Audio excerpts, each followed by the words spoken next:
Observer, décortiquer, décrypter le comportement humain avec humour. J'aime regarder les gens avec Émilie sur Fréquence 8. Bienvenue dans votre rendez-vous J'aime regarder les gens. Je suis accompagné d'Émilie qui va tenter d'analyser notre comportement du quotidien. Bonjour Émilie. Bonjour à tous. Oui, effectivement. Alors moi, j'adore regarder les gens, leur comportement, leurs réactions.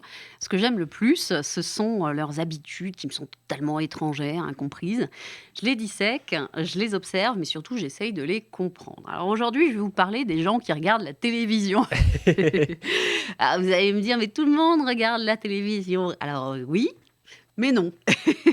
Parce que moi, par exemple, je regarde une seule émission en direct. Et tout le reste, c'est du replay, du streaming, des trucs à la demande. D'ailleurs, je pense que beaucoup de gens sont un peu comme moi. Mais du coup, je ne suis pas du tout les trucs qui passent à la télé. Déjà, quand j'étais jeune, j'avais pas la télévision. Et je bossais avec des gens qui regardaient le Loft. Donc, c'était la première saison à l'époque. Et ils parlaient de ça tous les midis. Mais comment je me sentais seule, je savais même pas de quoi il me parlait. En plus, je comprenais même pas le principe parce qu'à l'époque, c'était la première émission de télé-réalité. Donc voilà. Et la situation s'est renouvelée plus tard avec Koh-Lanta.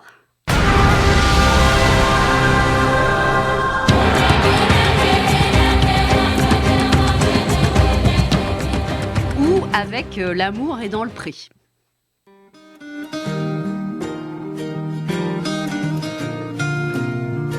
Mes collègues parlaient de ça toute la journée. Moi, rien que de devoir me dire que tous les lundis ou tous les jeudis soirs, je dois suivre la suite, ça me gave.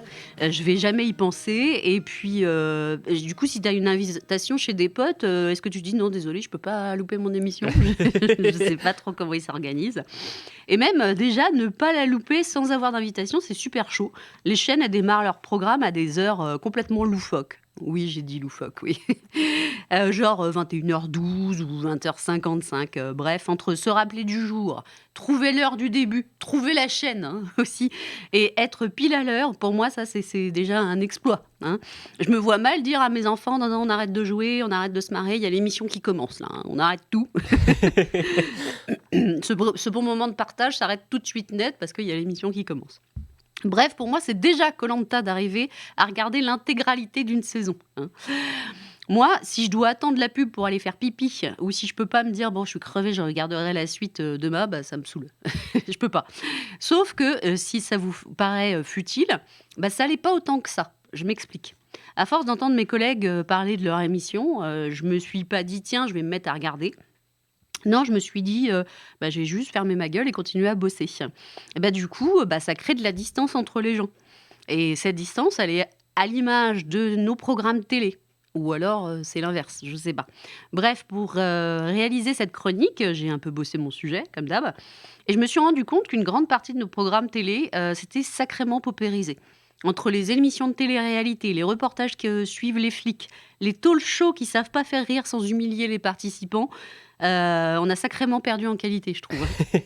Sauf que de l'autre côté, si tu veux pas regarder ni télé-réalité, ni reportage sur les flics, ni cours de cuisine, tu te tapes des trucs hyper high level. Du genre opéra en direct, chaîne parlementaire, débat sur l'intégration de la responsabilité environnementale dans le capitalisme. Là, ça m'a fait tilt. En fait, notre télé est carrément à l'image de notre société, de ses clivages et surtout du gouffre qui sépare les gens.